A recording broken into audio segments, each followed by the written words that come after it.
Block Tales, a multiplayer turn-based RPG inspired by Paper Mario 64 and Earthbound.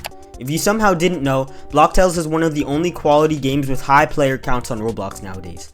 Instead of being the 17th guy to praise this game to heaven, I want to explain to you guys why it didn't live up to the hype I thought it would. This is not to say that I think Block Tales is bad by any means. I definitely liked it, and I just like to criticize things that I like. So I'm simply going over the reasons why people don't like it. Gameplay loop isn't this simple, but let's start off by going through what you'll generally be doing the entire time. Talking to some NPCs, turn-based combat against some dudes fit in between, and the occasional puzzle. Going in order of each task, talking to NPCs is a really big hit or miss. There are some people who hate this and skip through all the dialogue constantly, and then there are some people who love the NPCs. Personally, I think they're kind of mid. The reason being is that 90% of them are small gags which last for 2 seconds. The ones that aren't, however, were actually really enjoyable to read through. I would love it if there was an NPC in Blackrock that explains why the loyal knights are so loyal. Yeah, the king has the ice dagger power over them, but that's only enough to make them do what you want them to do. It's not enough to make them needlessly loyal to you. I mean, I guess instead of this random party NPC that does literally nothing. Back on track though, I think one thing that we definitely can't ignore is that you must talk to some of these NPCs. Some of them will randomly decide to clue you in on things, some of them are literally required to progress the story. In the castle, I got stuck for around 45 minutes wandering around, not realizing that these 4 NPCs in some jail cells will tell you the secret code to this random lock mechanism. And no, I didn't skip the NPCs, I just happened to gloss over their dialogue really fast, assuming it was another one-off joke, and you're stuck confused for the next hour. If I happen to be one of the people who didn't actually like the story, I would probably think this part of the game is kind of a nuisance. And on the flip side, the people who do think the NPC's jokes are funny, and the people who do enjoy the story, are probably saying this adds so much to the charm of the game, and you're essentially flipping a coin every player on whether or not they like that part.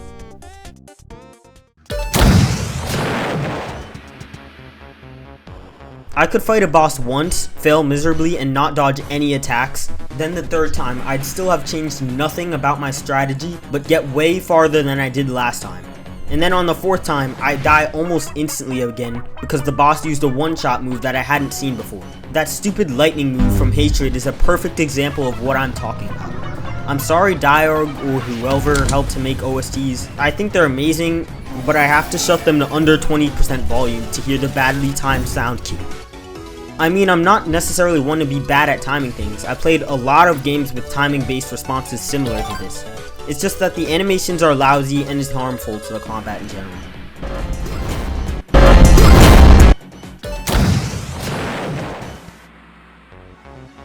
This game's difficulty increases or decreases drastically if you prepare for a task the right or wrong way.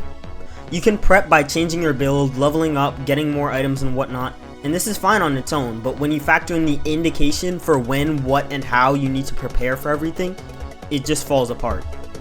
The only way to know how you should prep for something is just by going into it and dying a few times.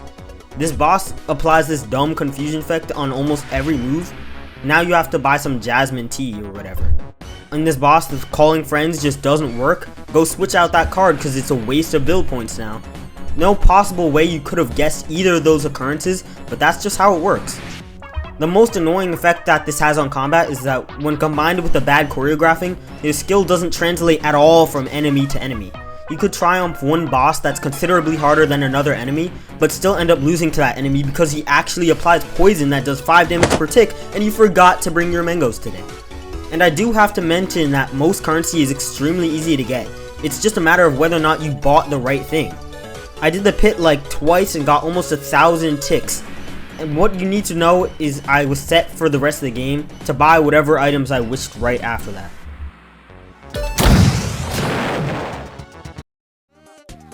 There were also some minor issues that I ran into while just trying to tell what's going on in general.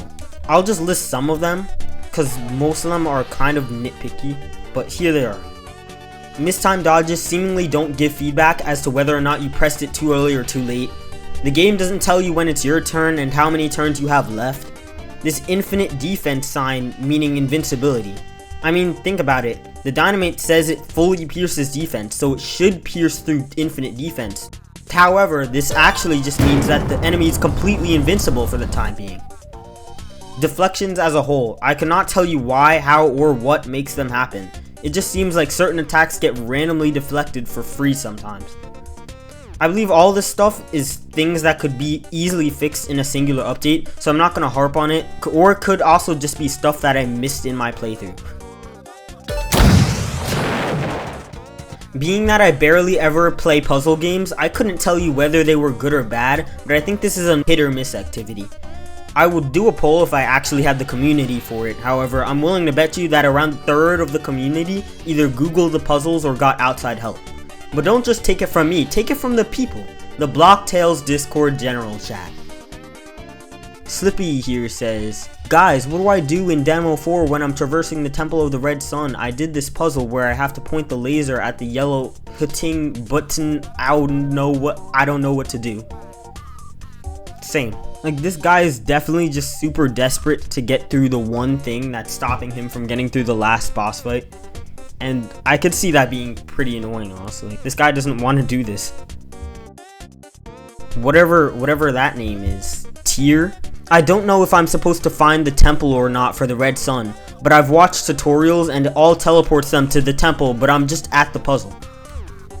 And then there's just so many more people that all are saying similar things. They're just asking how you solve the puzzles, or saying something about the puzzles isn't working normally, or just something like that.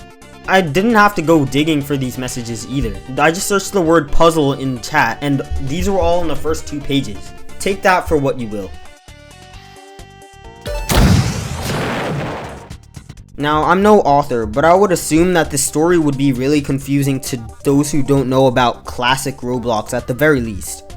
Imagine not knowing who Shedletsky is, the importance of a super ball or a wooden sword, and the reason the choppy animations are present with lots of the characters. Would this not be a super confusing and random story? You also kinda have to dig through the dialogue boxes to actually know what's going on. None of this is to say that makes the story bad. I know there are plenty of stories where you just have to go with whatever happens. I just wanted to point it out because it was kind of weird to me. Blocktails is definitely not a bad game, and I'm glad I experienced it.